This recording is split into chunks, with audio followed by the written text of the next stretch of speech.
Hey everyone, hope you're all doing well, staying safe and healthy out there. Just wanted to review some of our info from last week and move on, take a look at this week to come. So, last week was really the start of our discussion of employee relations, performance appraisals. I had already shared a little of my own personal thoughts on that topic last week, so I'll keep that to a minimum. But then we had discussion, quiz, fairly straightforward week last week. This week, we're going to continue that discussion. So, in week 6, we're going to be looking at sometimes in the employee relations realm and also as related to performance appraisals, we have conflicts. We have conflict about activities in the workplace, things like harassment, etc. But then we also have conflict, difficult discussions and situations for as part of the performance appraisals, etc. So, or even just tough discussions about things like making sure you're coming to work dressed appropriately, appropriate hygiene, being there on time, those types of things. So, some tough discussions that managers sometimes have to have, and we're going to explore that a little bit from the HR perspective.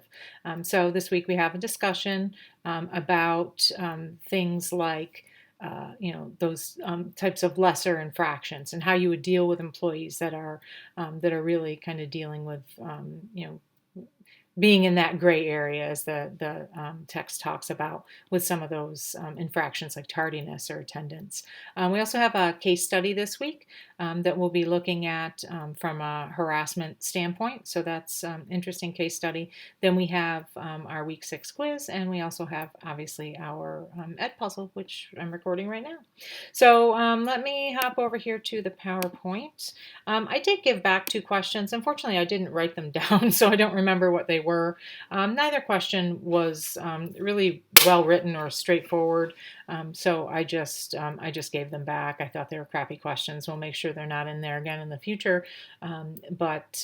So I did make adjustments there. So you should see, like I said, I think I had one last week that I gave back to you as well. You'll still see it as marked wrong, but when you go in to look at your quiz, you'll see that you received a point for it. So both of those questions, everyone received a point back on those. But I did have a few others that I wanted to talk about. So first question, which statement about authoritarian management is hardest to support? So I think it was the first chapter of the ones you had to read, and maybe chapter 7, talked about all different types of management styles and how they fit within the workplace and whatnot. So the statement that is correct, authoritarian management is common today. It's really not. When you there are certainly some, especially older folks, tend to take an authoritarian standpoint. So I always think of an authoritarian manager as almost like a dictator, like this is my way or the highway. You don't get any input. Fairly negative in today's world where we're looking to work as teams. We work together. Oftentimes the leader is really the facilitator of the group as opposed to dictating what everybody does within an organization. So I tend to find authoritarian managers in 2 realms. Number one, older folks that, many, many years ago, that was the style of management. I tell you what to do, you do it, and it's done. And if you don't do it, then you're in trouble. So and you don't have any input on what it is that you do. So that is a kind of an older leadership kind of leadership function, leadership theory, and I'm sure you're like, well, you're old. I'm not as old as the folks that tend to take part in that type of management style, but there certainly are plenty out there that still do. So just be aware of that. And just because you're maybe have an older manager doesn't mean that they will take part in that management style either. There are plenty of folks out there that have evolved with the industry, especially in healthcare, because they didn't have a choice. So they really have evolved with the industry. The other types of folks that I see, kind of embracing this authoritarian style are first-time managers. So oftentimes as a first-time manager, you don't know much about your leadership style. You don't understand much about how you will function in different situations. So by just telling people what to do and not giving them input is an easy way to jump into that. I would never recommend that. If for those of you in the class that have never had the opportunity to manage folks or teams, the authoritarian style certainly does not resonate with younger generations, with Generation X, Y, Z. Certainly not, I'm a Gen Xer, and authoritarian management completely turns me off to want to work with somebody. And that's even, not that this is a class about getting jobs or interviewing for jobs, but as you speak with someone, maybe you're looking to get a new job, and you're speaking with the hiring manager. If you get that vibe from them, that's something really to consider. Can you work in that type of a setting? And if not, you may wish to not consider not taking a job where you have to work for an authoritarian manager. So generally, what all of these other things here that are noted: authoritarian management minimizes the importance of people. Absolutely. Motivating force of authoritarian management is fear. Yes, because you're typically in fear of getting in trouble, losing your job, etc. If you do not, you as the employee do not follow the rule of law. And then autocratic managers are unquestionably in charge. Those types of things, those are all things that can easily be supported. What is hardest to support is that authoritarian management is common today. It's really not all that common, thank goodness, because it makes the workplace, makes employees, staff at every level more engaged and interested in pushing things forward, moving forward in a team-based setting. Next question. Theory X assumes that the average person is gullible, easily duped, and not particularly bright.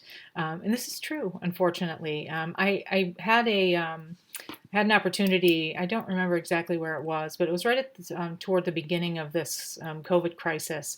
I think I was in Walmart or somewhere where it was just a madhouse. I think it was one of the first times that we had gone to the store after people were ransacking and taking everything that there was to take. And I happened to hear there was a man, probably a dad, and a younger boy. And the boy, I don't remember what drove the statement. The boy said something, asked something about, why is there no paper? Why is there no toilet paper? Why is there no food? And the dad said, because generally a person can be smart, but people are stupid. And that's really what this theory is getting at. Generally, people are gullible, easily duped, not particularly bright. And sadly, that, from this theory standpoint, that's pretty accurate. And I think that most of us would combat that theory and say, when you're talking about a person, that's not necessarily the case, but people in general can be seen that way. And then in the textbook, actually, let me sure, I probably can't find it here at a quick glance, but it talks about theory X and theory Y. So in theory Y, it talks about it's the opposite. It's about the fact that that we are interested in making change. We are capable. People are capable. We're ready to make change in our organization. We're not easily duped. We do understand, what we have to do to meet our goals and to move forward. So, so theory X and theory Y are kind of polar opposites of one another, and you can certainly combat either of those. My guess is that it would be somewhere in between the two, would probably be reality. But these are theories, and that's why we take a look at them. So it's interesting. But I really was the statement that dad said was spot on. That people can be very smart. Not everybody's smart. That's just the way it is. There's certainly a lot of things that I'm not smart about, but so not everybody has that. But generally, people, a person can be smart, but people as a group are not. We tend to be, we tend to buy toilet paper. In more toilet paper than we would ever need over a couple months time frame because of fear. And so that fear of situations, fear of change is what drives us to not be smart. And that's really what this theory is getting at in talking about change, which is what that section is talking about. So next question, which statement is not true about job organization? So our answers were repetitive work is dominant, jobs are usually well organized with considerable structure, tight controls are possible, and output cannot be accurately scheduled. So our correct answer is that last one, output cannot be accurately scheduled. Now, what might have led you astray, it's kind of a double negative here, which I don't really like those kinds of questions. I'm realizing that I don't really like most of these questions that I'm giving back more than I would like to. But so the we have a negative in the root of the question, as well as a negative um, in the actual answer. So it can sometimes, when you see those double negatives, it can get very confusing. So output actually can be scheduled fairly accurately, assuming all of those other items that are above. And this is all based on that job organization theory that the textbook talks about. Now, there are certainly jobs that where output is not so easy to schedule. But when we're talking about this job organization overall, and not just jobs, but this particular theory of job organization, that last answer, output cannot be accurately scheduled, is incorrect. Inputs and outputs can be scheduled fairly easily, as long as all of these other items are in place as well. So any questions about that, let me know. Dig back into the textbook. I think it's chapter 7. Pretty sure it's in chapter 7. But if not, let me look. I have it right here. I can tell you.